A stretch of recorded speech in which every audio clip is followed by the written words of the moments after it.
Look forward to this. Don Colburn. Don.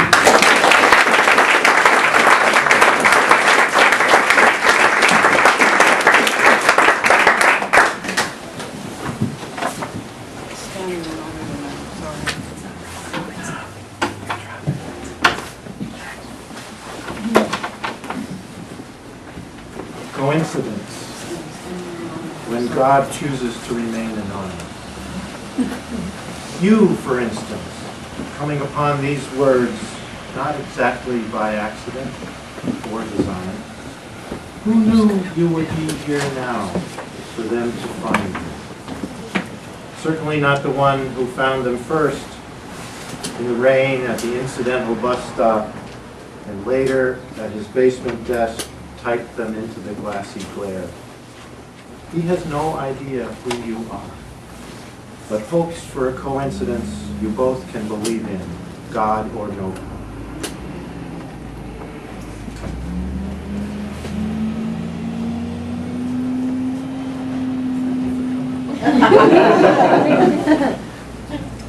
This is a new personal record. I remember hearing, not to make a comparison that I just made, Billy Collins a couple of years ago in Portland looking out over several thousand people who had paid money to get the and saying that was a new personal record for him, but I'll take this one.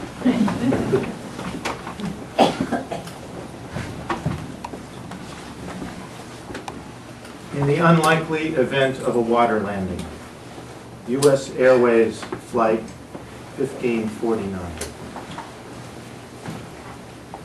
When the pilot told us to, I couldn't take my glasses off and put my head down between my knees.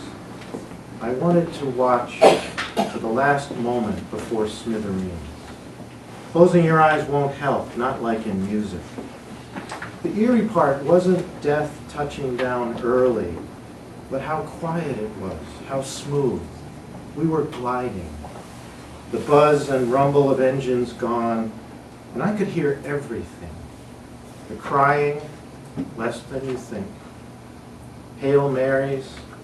The man up front trying against the rules to call home. An old woman many rows back sang beautifully in Spanish. Maybe to God, I don't speak that language. I wish I had known they called the captain Sully, and how Sully was a glider pilot too. We had no idea why it was happening, no inkling of geese or gulls. But we were losing altitude, and the quiet sounded terribly wrong. After we banked left, Sully brought us down easy onto the river. The trick is to ride the thickening air down slow and plow into the water, head up like a duck, not to nosedive, jackknife, cartwheel, burn. When we didn't die, some panicked. Suddenly there was time, and ice water sloshing at our ankles, our knees. How long can a heavier-than-air machine float? Someone named Josh knew to knock the door out over the wing, getting pushed toward a hole in the side of the plane and tumbling out into the cold, gray, blinding afternoon which held me. I came to my feet on the submerged wing with the others, and we walked on water.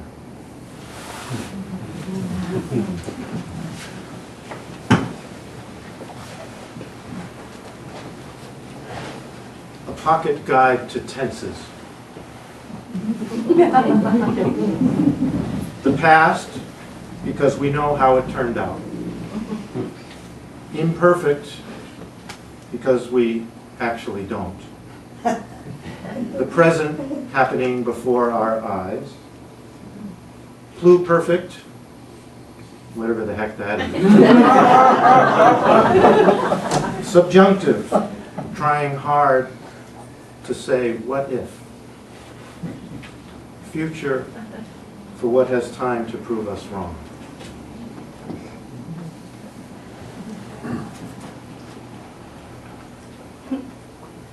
Why Sarah will never suffer writer's block.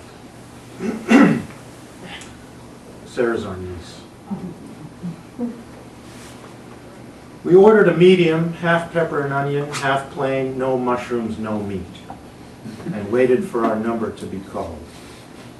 I was wishing it could all be so simple, and grumbling how badly the morning had gone, how hard to get started.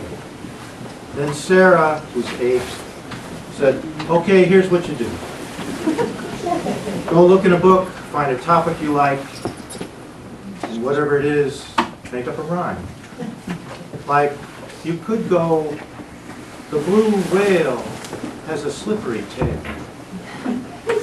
She shrugged, rolled her quibble-proof eyes, and turned her hands inside out. See? Now it was my turn to shrug, and our number came up, but Sarah kept on. "You know, the biggest animal on Earth." But you could pick Halloween or jelly beans or a ghost. It could be anything.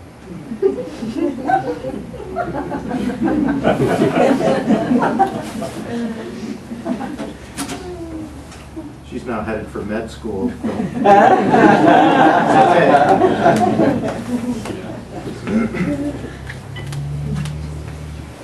Blues.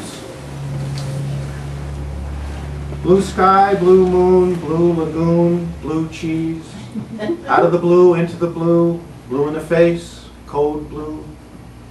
Bluebells, blue balls, blue velvet, blue jeans, blue angels, blue devils, blue marlin, blue Nile. Blue-eyed Mary, blue-haired lady, hullabaloo, wallybaloo, cat blue, jet blue. Blueberry scone, blue bonnet on it, and blue plate special, Labatt's or Pabst. Navy, baby, powder, deep, cerulean, indigo, ultramarine, St. Louis blues, Delta blues, Rhapsody and blue suede shoes. Some blues you see so you can say them. Some blues you hear somebody play them. But the blues inside won't fly away until, no matter what you say, you sing.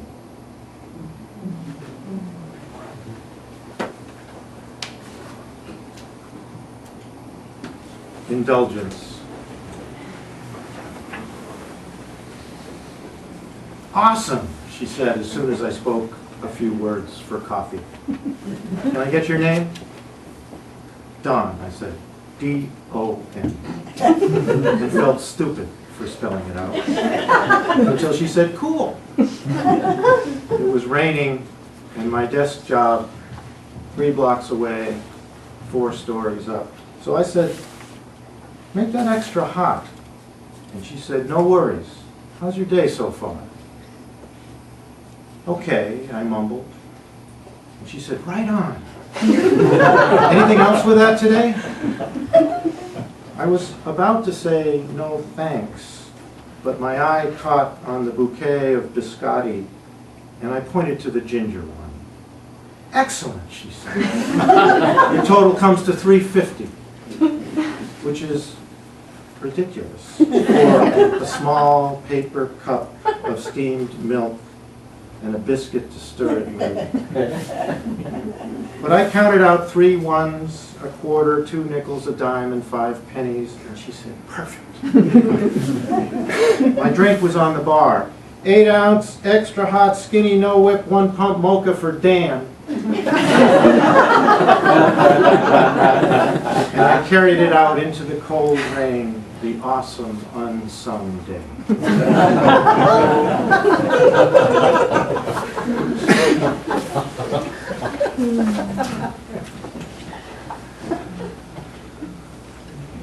Biopsy. Part of me no more, yet must bear the whole weight of what's left. Snippet of flesh, bit of bone, or dab of mucosa, one bloody, grandiloquent specimen of cells taken in for questioning. Can I say I don't miss you? True, I think of you more than ever, afraid what story you might tell. Turncoat, scapegoat, alibi, snitch. More accomplice than bystander, if you ask me, which they won't. Good riddance is one answer for us both. And yet, if good, then bad. See what I mean? Days since they made off with you, star witness. By now, stained and smeared on a glass slide, magnified, you've had your say.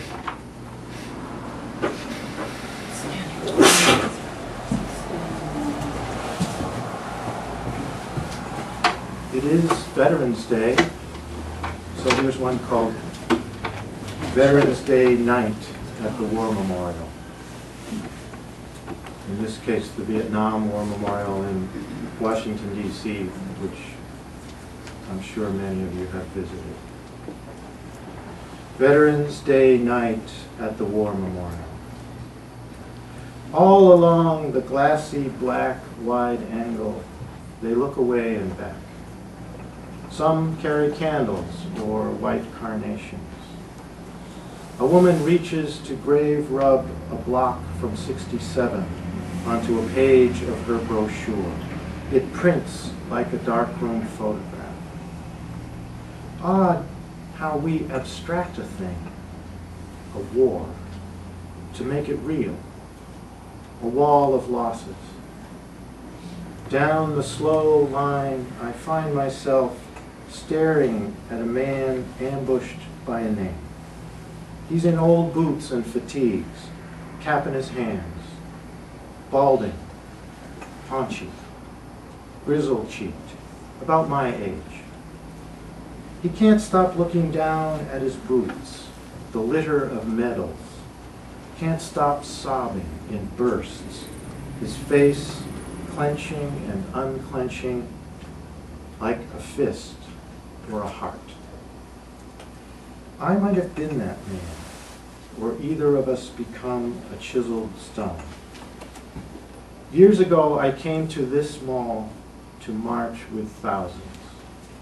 Easy as it was to leave the war to strangers such as these, the one here now, and one he sees and doesn't see.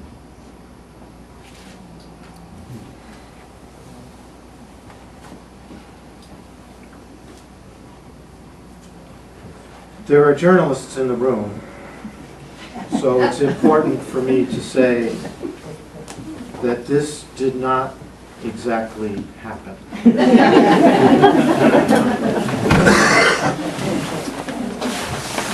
In the workshop, after I read my poem aloud, all at once, everyone in the room says nothing. They continue doing this. And I begin to know it is not because they are dumb. Finally, the guy from the Bay Area who wears his chapbook on his sleeve says he likes the poem a lot, but can't really say why. And silence starts all over. Until someone says she only has a couple of teeny suggestions, such as taking out the first 3 stanzas, along with all modifiers, except slippery and delicious in the remaining 4 lines. A guy who hasn't said a word in 3 days says he too likes the poem, but wonders why it was written. And since I don't know either, and don't even know if I should, I'm grateful there's a rule I can't say anything. Somebody, I think it's the shrink from Seattle, says the emotion is not earned. And I wonder, when is it ever? The woman on my left, who just had a prose poem in Green Thumbs and Gooey Ducks, says the opening stanza is unbelievable and vindication comes for a sweet moment. until I realized she means unbelievable. But I have my defenders too. And the MFA from Iowa, the one who thinks the you is an I, and the they a we, and the then a now, wants to praise the way the essential nihilism of the poem's occasion serves to undermine the formality of its diction. Just like your comment, I say to myself. Another admires the Zen-like polarity of the final image, despite the mildly pathetic symbolism of sheep droppings. And he loves how the three cliches in the penultimate stanza are rescued by the brazen, self-exploiting risk. The teacher asks, what about the last line? And the guy with the chapbook volunteers, it suits the poem's unambitious purpose. Though he has to admit it could have been worded somewhat differently.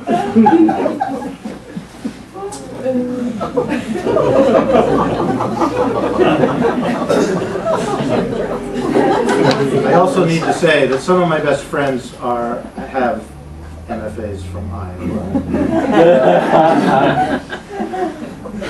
In fact, that poem was published in the Iowa Review, and when they accepted it, I said, you know, it's just an extended cheap shot. I mean, we could. It doesn't matter. I just picked Iowa because it's the most prestigious. You know, you could just change it to NYU or UCLA or Arkansas or anything. And she said, oh no, that's our favorite line.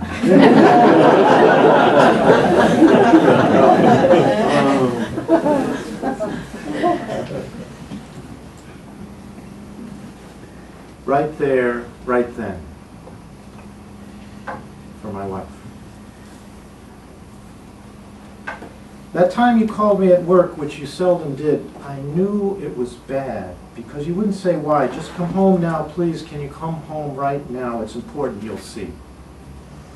And I thought, car wreck. Or maybe Mom took a turn. Those days we lived up from the hospital. Everything at once, I thought, racing darkness home. The first big dump in the Cascades last night. Black ice this morning on the causeway. Hostages in the news again. Me in a funk for weeks. Now this, whatever it is. Hop back in, you said. Hurry, I'll drive. And I stopped asking. Top of the hill, you turned left, then right, past the grade school, to that vacant lot where the Doug firs give out. And you get a glimpse of the mountains if the weather isn't bad like it was. But a seam in the storm burst open, right there, right then. And the whole jagged range lit up from somewhere on the other side of clouds. Fresh snowfall brought the faraway up close. And as we got out of the car, you said, see?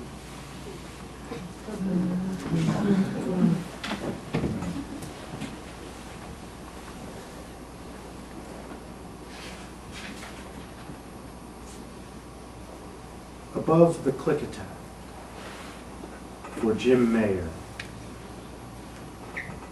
Jim is a fellow reporter at the Oregonian. And maybe I'll say a couple other things about Jim in a minute. Above the Klickitat, for Jim Mayer. Mid-March, the swales and foothills, neither brown nor green, it's time to walk an old abandoned railroad bed above the Klickitat. Spring comes up early here. Yellow bells, desert parsley, grass widow, saxifrage. And the river runs high, risen with snowmelt, smooth as jade, except where rocks get in the way. And rickety scaffolds jut out for Indians to fish the cataracts. On a treadmill early Friday at the gym, a journeyman went down. A small part of him burst inside his brain. Sirens carried him uphill to the hospital, where word is he recognized his son and tried to wave from a gurney hurling into surgery. Days like this, to be water looks easy. The river knows one thing, which way leads down. And there it goes. Yesterday we only knew to hope, and some not given to praying, prayed. Surgery's another way, but then who knows this side of the automatic swinging doors? Alive? Awake? Aware? Word is he can move his toes and talk, but thinks it's 1994. Thinks he's running late. Can't say for what. For spring? The Klickitat runs high and can't go back uphill, but finds the best way down. And the journeyman? Days like this, we don't know what to know.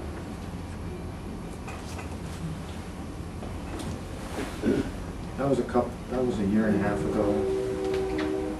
Jim came back to the Oregonian. I don't think any of us thought he would. I don't know if he did. And he covers City Hall for the Oregonian. He's a hero for us. Jim actually was already a hero for me because he used to cover the state budget.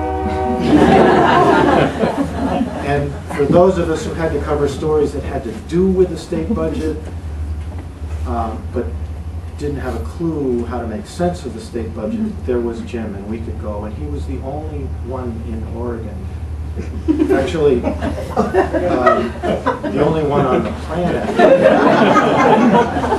and I include the legislature here, who understood the state budget.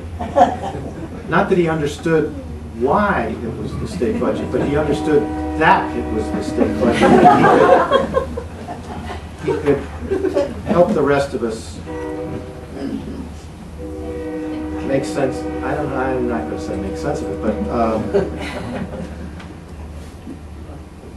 explain it to readers, maybe. He was remarkable that way, and he's back at work. Hooray for Jim.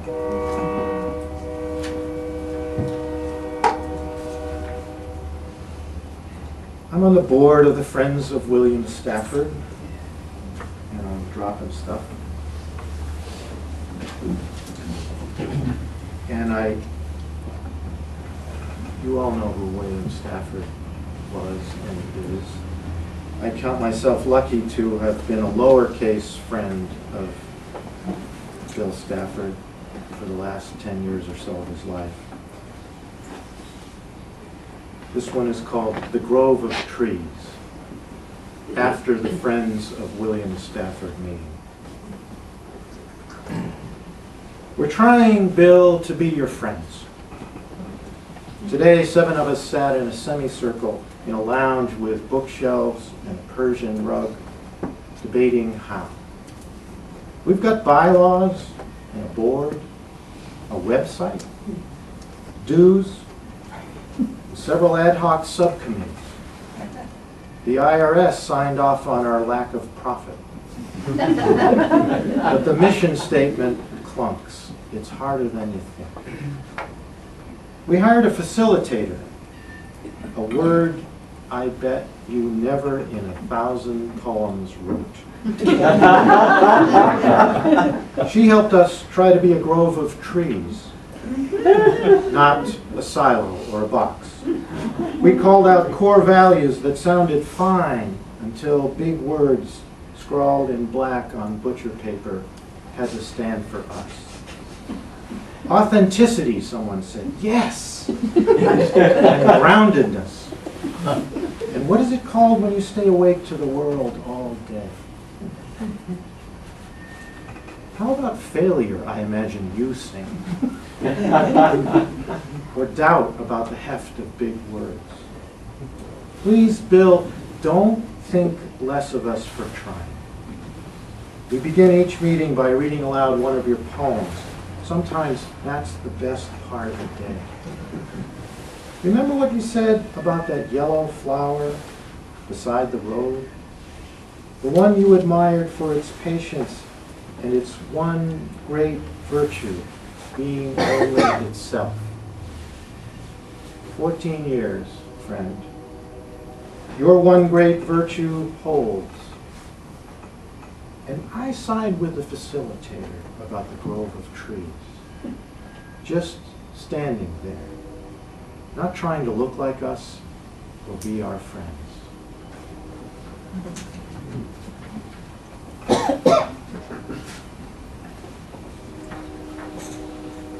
Some of you knew, as I did, Sarah Lance, a Portland poet and teacher who died a couple of years ago, just days before her first book of poems came out.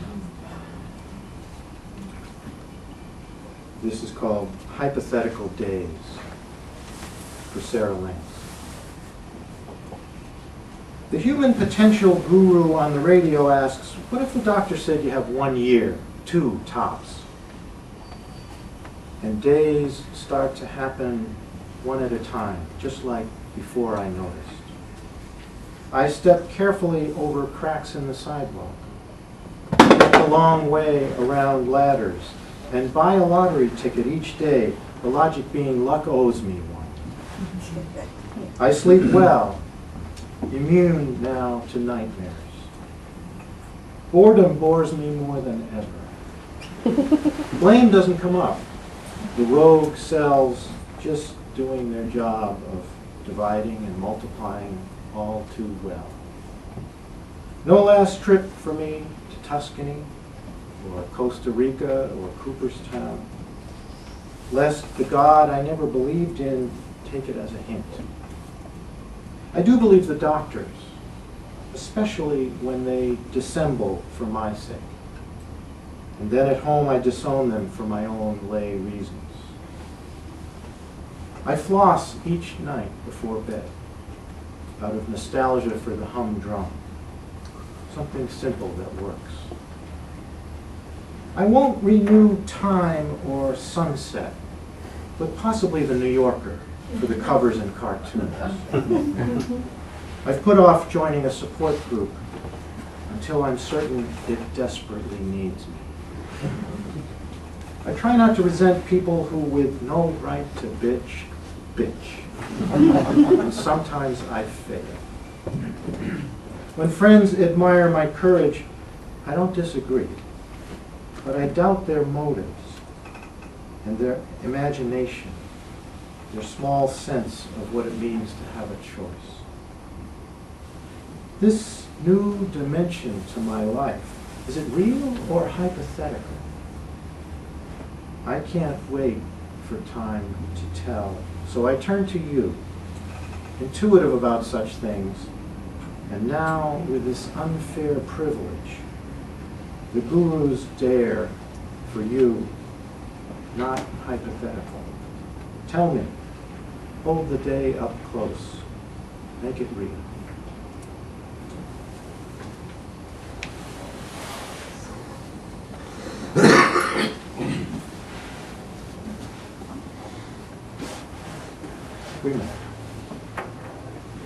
Easter at Catherine Creek for Catherine Lutz, who happens to be the mom of my longtime editor at the Oregonian, Sally Cheriel, now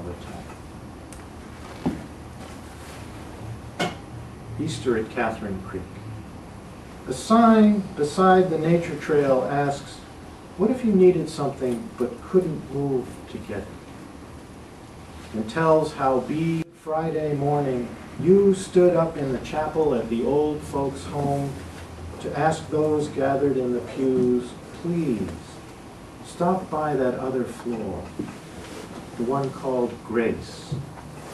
A little gift of time, 5 minutes, once a month. How it matters, oh, how much. I haven't been to Grace. The people there must wish for something they can't reach. Miles away, these words reach back to you and to the folks upstairs in Grace who couldn't be here today to see the balsam root along the creek, and walk and listen for the meadowlark, and kneel before a clump of pink my field guide names a poet's shooting star.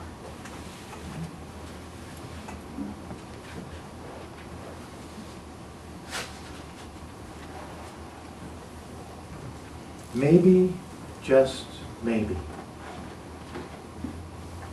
This one has a dateline that may put it into context. January 19, 2009. And the title runs right into the poem. Maybe, just maybe, is hard to say without conjuring up maybe not. Useful if you want wiggle room, but maybe not if you're trying to hold fast, declare, draw a line in the shifting sand. Today, from a whistle-stop train, a man who must worry about saying the wrong thing, or the right thing heard crooked by those in a hurry to get someplace else, said, maybe, just maybe. His maybe balanced a nearly unbearable burden, like the ant lugging a breadcrumb over molehills all the way home.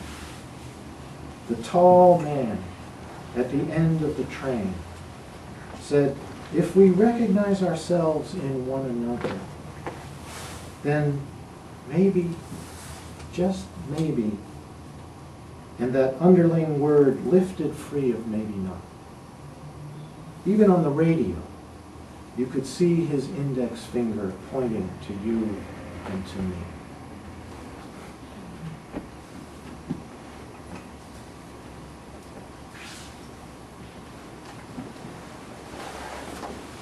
Innocence. Older I get, the less it means lack of guilt. I've served on juries that let guys off. We all knew they knew.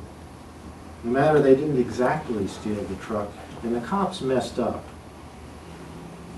Most of what I've said since age 7 is not really innocent. The word really, for instance. If you could just say what you were about to say before you heard the words. Not to remember is a start. Come as close as you can to the mountain lion, or gravity, or the short-lived larkspur, its flop-eared petals purest blue before daylight fades them.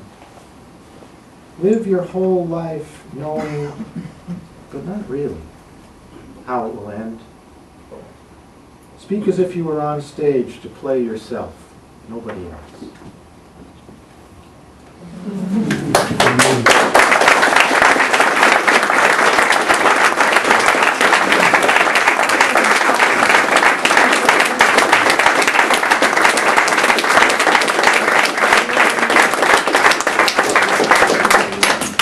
We have a little time for a few questions, if Don wants to take questions.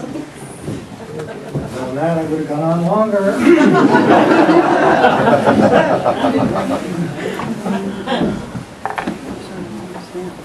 Okay, let's just get some cookies. I have one question. Were you on the flight that landed in the Hudson? No, I just read the New York Times accounts really carefully.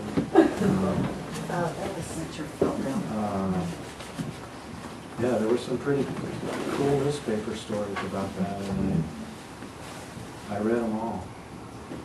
Interestingly, in today's New York Times, the book review, the daily book review, is of a book by a guy whose last name I can't pronounce, but those of you who are from the Oregonian had a chance to see him in the Well last year. William starts with an L and writes for Vanity Fair and other places. And he has a book out on that flight, and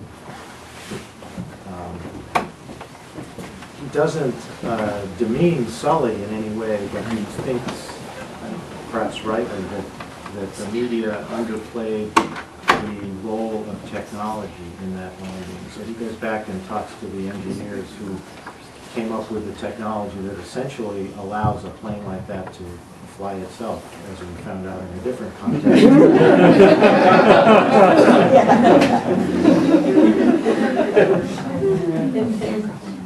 Do you have a regular, Oh, hey, I was wondering, as a journalist, have you ever written an erasure poem where you take actual text from a news story, for instance, and you erase words, or you remove words and find the poem within the prose?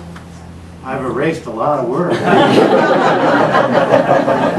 Maybe not enough from some of the newspaper stories I've written. Or No, I never have. Or actually. if you've seen that form before, what do you think about that? I guess I haven't. Sounds intriguing. But, you mean randomly or? No, not random. Okay. Well, that's a possibility too.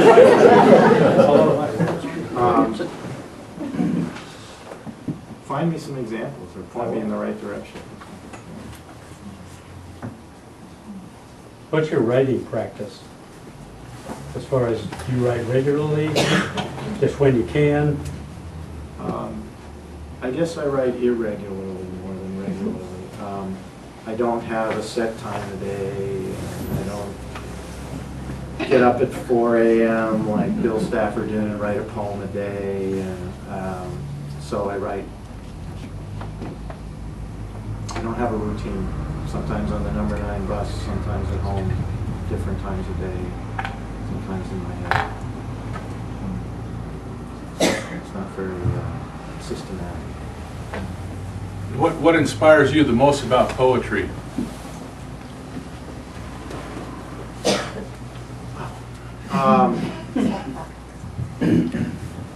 Well, as Tom said, it never occurred to me to try to write poems until I was middle-aged, and I was a newspaper reporter, and I really did think of poetry and, say, newspaper journalism as pretty close to poles apart as kinds of writing.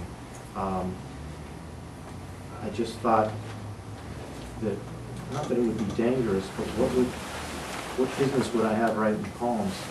I also did think, and Bill Stafford would have called me out on this, but I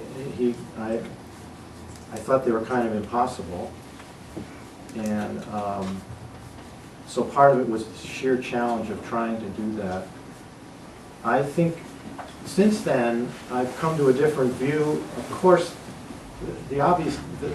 some of the differences are obvious. You don't, as a reporter, we're not supposed to make stuff up. As a poet, we almost are supposed to make stuff up. The computer at work at the Oregonian decides where the end of the line comes. In a poem, the writer has to decide that, and that's a bigger difference than I realized at first, and bigger than it might sound to you. As a rule, at a newspaper, it's a good idea to have a clue of where you're going before you start writing on a story. The idea is you know what you're trying to say, and then you say it. And in writing a poem, it's almost the opposite. It's probably a pretty good idea not to know where you're going and not to know what you're trying to say until you start to try to say something.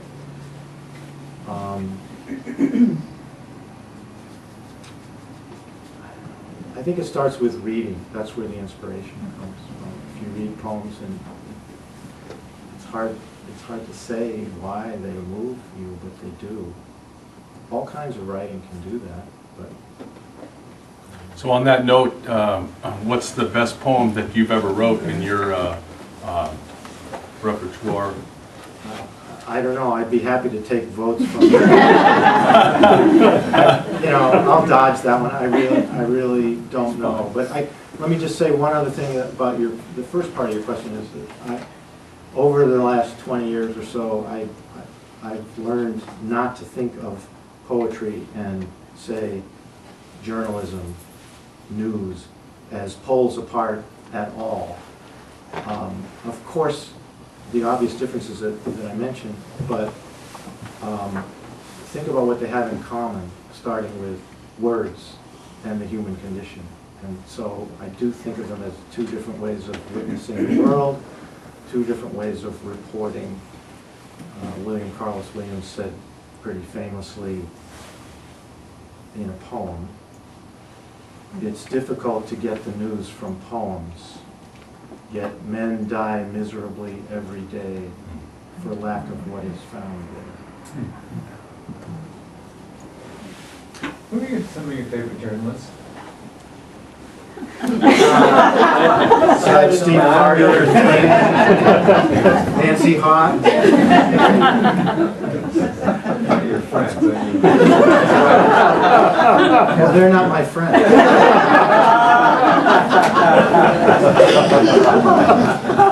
Oz Coughlin is in the house. You left me out.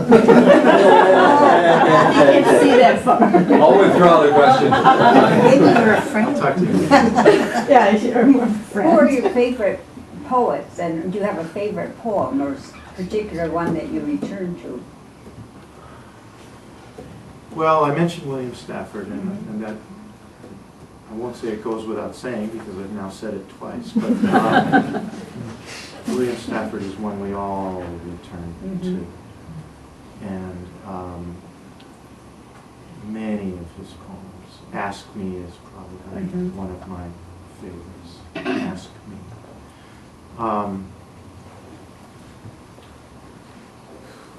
Stephen Dunn is another favorite poet of mine. Mary Oliver. Now they're all going out of my head.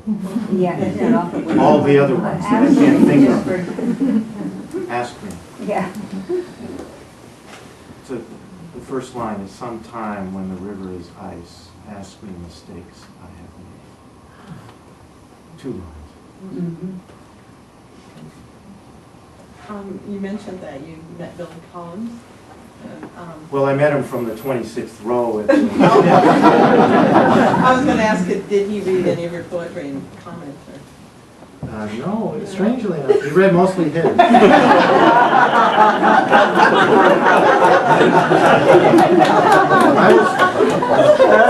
was a little bummed out by that. That's Billy. He's a favorite too, I would say. Yeah, his poems, when you read them or you hear him read them, you think, oh, that is so easy. It's so easy.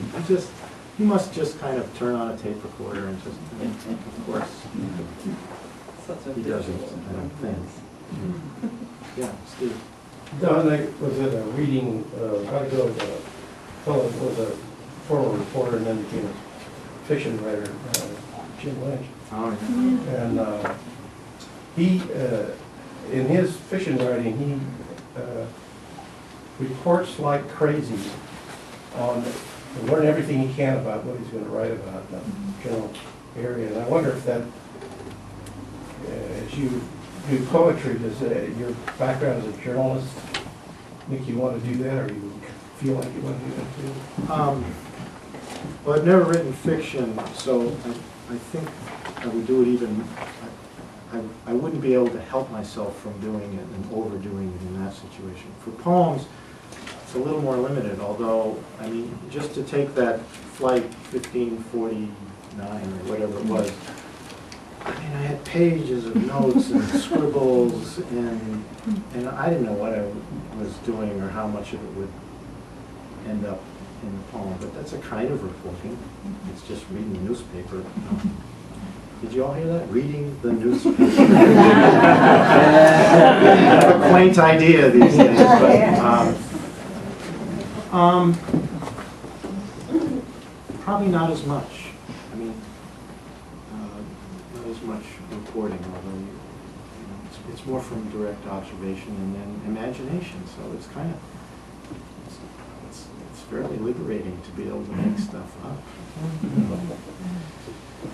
But it's got to be true. That's not true. Cookies? If there aren't any more questions, we have coffee and cookies. And before we do that, let's give Dawn another.